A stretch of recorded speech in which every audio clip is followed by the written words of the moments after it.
বোলপুরের অনতিদূরে রায়পুরে অনাদরে অবহেলায় পড়ে রয়েছে বাংলা তথা বাঙালির গৌরবোজ্জ্বল অতীতের এক টুকরো স্মারক।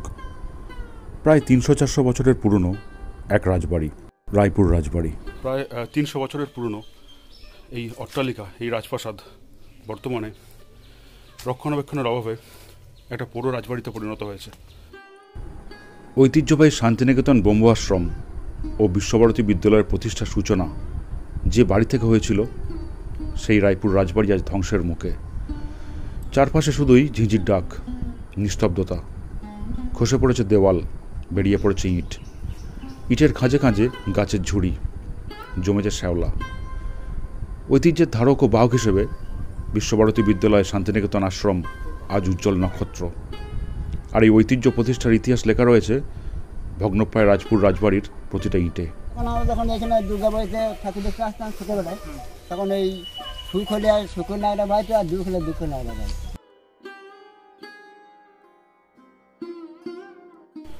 নমস্কার বন্ধুরা, আরও একটি ভিডিওতে সবাইকে সুস্বাগতম। এই মুহূর্তে আমি রয়েছি বোলপুরে, আর এই ভিডিওতে আমরা ঘুরে দেখব বোলপুরের বেশ কিছু জায়গা। প্রথমে আমরা এসেছি এখানে রায়পুর জমিদার বাড়ি। এটা বহু পুরনো, এর পেছনে আছে একটা ইতিহাস। তাহলে আসুন আমরা এই রাজবাড়িটা দেখতে দেখতে এখানকার ইতিহাস সম্বন্ধে একটু জেনে নিই। বোলপুর স্টেশন থেকে প্রায় 7.5 কিলোমিটার দূরে রয়েছে এই রায়পুর রাজবাড়ি। আর রায়পুর রাজবাড়িতে আসতে গেলে আপনারা কীভাবে আসবেন সমস্ত কিছু এই ভিডিওতে তুলে ধরার চেষ্টা করব। তাহলে দেখতে থাকুন ভিডিওটা। বোলপুর শহরের দক্ষিণ পশ্চিমে ইলামবাজার যাওয়ার পথেই পড়বে ঐতিহাসিক রায়পুর গ্রাম।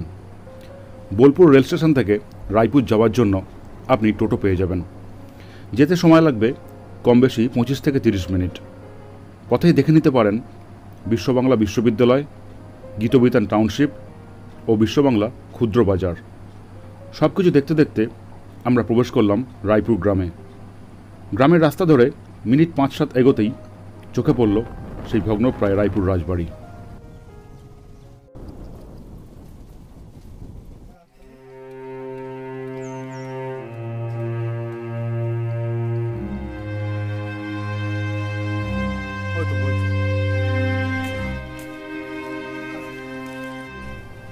বর্তমানে রাজপুর রায়বাড়ির এই করুণ অবস্থা সত্যি হৃদয় বিদারক। তবুও যেটুকু অংশ আজও মাথা তুলে দাঁড়িয়ে রয়েছে, তা থেকে এই রাজবাড়ির প্রতিপত্তি ও গরিমা সহজেই অনুমান করা যায়। দেয়ালে লেখা রয়েছে রাজবাড়ির সংক্রান্ত কিছু কথা, যা সময়ের সঙ্গে সঙ্গে মলিন হওয়ার পথে।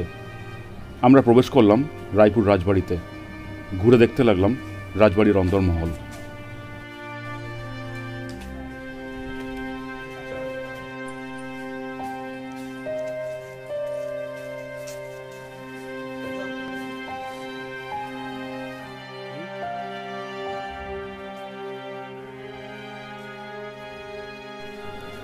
রায়পুর নামে গ্রামটি গড়ে ওঠার আগে রায়চৌধুরীরা ছিল আদমপুরের জমিদার।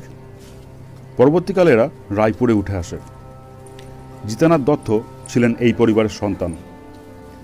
মুর্শিদাবাদের নবাব আলীবর্দীর আমলে রায়পুর গ্রামে জিতানাথ 1740 সালে মুর্শিদাবাদে 10,000 সেনার সেনাপতি পদে নিযুক্ত হয়েছিলেন। এই সময় বাংলায় ভয়াবহ বর্গী আক্রমণ ঘটে। জিতানাথ অজয় নদের তীরে কাটোয়া থেকে জয়দেব পর্যন্ত প্রায় 10,000 সেনা সমাবেশ করেছিলেন। পাশের গ্রামের সুপুরের আনন্দচাঁদের সঙ্গে জোটবদ্ধ হয়ে তিনি এই বর্গী আক্রমণকে প্রতিহত করেন। এই খবর শোনার পর আলীবর্দী জিতানাথ দত্ত চৌধুরীকে রায়চৌধুরী উপাধি দেন এবং পুরস্কার বাবদ 1000 টাকা ও তার বাড়ির গোপীনাথ ঠাকুরের জন্য 1000 বিঘা জমি দান করেন। দু একটা জায়গায় থামের ওপর অল্প বিস্তর স্থাপত্যের কারুকার্য অবশিষ্ট থাকলেও বেশিরভাগই আজ রক্ষণাবেক্ষণের অভাবে প্রায় ধ্বংসপ্রায়। 1764 সালে মেদিনীপুরের চন্দ্রকোনা থেকে সিংহ পরিবারের আদিপুরুষ লালচাঁদ দে অজয় নদের তীরে এই ছোট্ট গ্রাম রায়পুরে চলে আসেন। এখানে আসবার পর সচেষ্টায় ব্যবসা দাঁড় করবার উদ্যোগ নিয়ে তিনি প্রায় 1000 তন্তুবাইকে নিয়ে এসে কাজে নিযুক্ত করেন। 1770 সালে চৌধুরীদের থেকে জমিদারি কিনে আস্তে আস্তে এই গ্রামের স্থানীয় জমিদার হিসেবে পরিগণিত হন লালচাঁদ। এই রাজবাড়ির সঙ্গে জড়িয়ে আছে মহর্ষি দেবেন্দ্রনাথ ঠাকুরের একটি সম্পর্ক। তিনি প্রথমে এখানকার একটি ছাতিম গাছের তলায় ধ্যানে বসেছিলেন এবং তিনি এই জায়গাটা একটা শান্তি প্রতিষ্ঠা করেছিলেন। তারপর এই রাজবাড়িরই কিছু অংশ তিনি লিজ নিয়েছিলেন এবং একটি গেস্ট হাউস টাইপের তৈরি করেন, যার নাম দিয়েছিলেন শান্তিনিকেতন। সেখান থেকেই তিনি পরবর্তীকালে বোলপুরের যে শান্তিনিকেতন সমস্ত কিছু তৈরি করেন।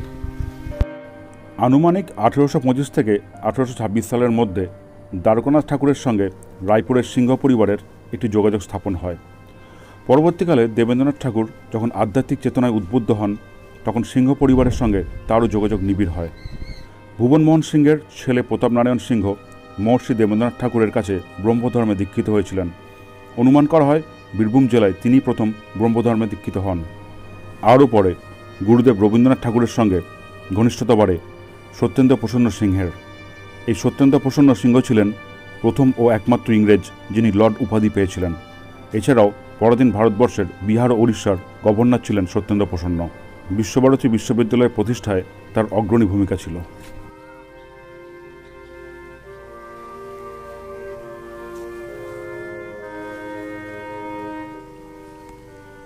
এরা রাজবাড়ির সম্বন্ধে ওই নিচে গুপ্তধন আছে বলে তাই। আচ্ছা, আর ওই এখনকার ভালো ছিল, আগে তো এখন সব ছেলে ছিল লুটপাট ভাঙাচোরা। তবে শুকলাটা দুবলাটা আমরা যখন ছোটো তখন দেখেছি, শুনেছি। কে বলেছে তোমাদেরকে? হ্যাঁ, কে বলেছে? কে বলেছে না, ছোটোবেলা যখন আমরা যখন এখানে দুর্গাবাড়িতে ঠাকুর দেখতে আসতাম ছোটোবেলায়, তখন এই সুখ হলে আর সুখের নায়রা বাড়িতে আর দুঃখ হলে দুঃখের নায়রা বাড়িতে। মানে ওই নায়রাটাই মানে সুখের আর দুঃখের মানে দুটো নায়রা ছিল, দুটো ঘর, এই একটা ঘর ওই ঘরটা। আচ্ছা, আর দুটো ঘরের মধ্যে সুখের আর যার সুখ হতো সেই নায়রাটা বাড়িতে, আর যখন দুঃখ হতো তখন এই দুঃখের নায়রা। আচ্ছা, সারা বছর যেরকম হতো থাকতো সেই অনুযায়ী, তাই তো? আচ্ছা, চেষ্টা তো কোনো বুঝলাম। বোলপুর শান্তিনিকেতন স্টেশন থেকে আপনারা এই রাজবাড়িতে আসার জন্য টোটো পেয়ে যাবেন। টোটো এখানে রিজার্ভ করে আসলে ভাড়া পড়ে ওই 350 টাকা মতো। দেখতেই পাচ্ছেন বহু লোক আসছে। এছাড়াও আপনি স্টেশন থেকে অটো পেয়ে যাবেন এই রাজবাড়ি ঘোরার জন্য। রায়পুর রাজবাড়ি দেখে এবার আমরা রওনা দিলাম আমাদের পরবর্তী গন্তব্যের দিকে। আমাদের পরবর্তী গন্তব্য সুরুল রাজবাড়ি। রায়পুর রাজবাড়ি থেকে সুরুল রাজবাড়ির দূরত্ব 6.5 কিলোমিটার। সময় লাগে ওই 20 মিনিট মতো।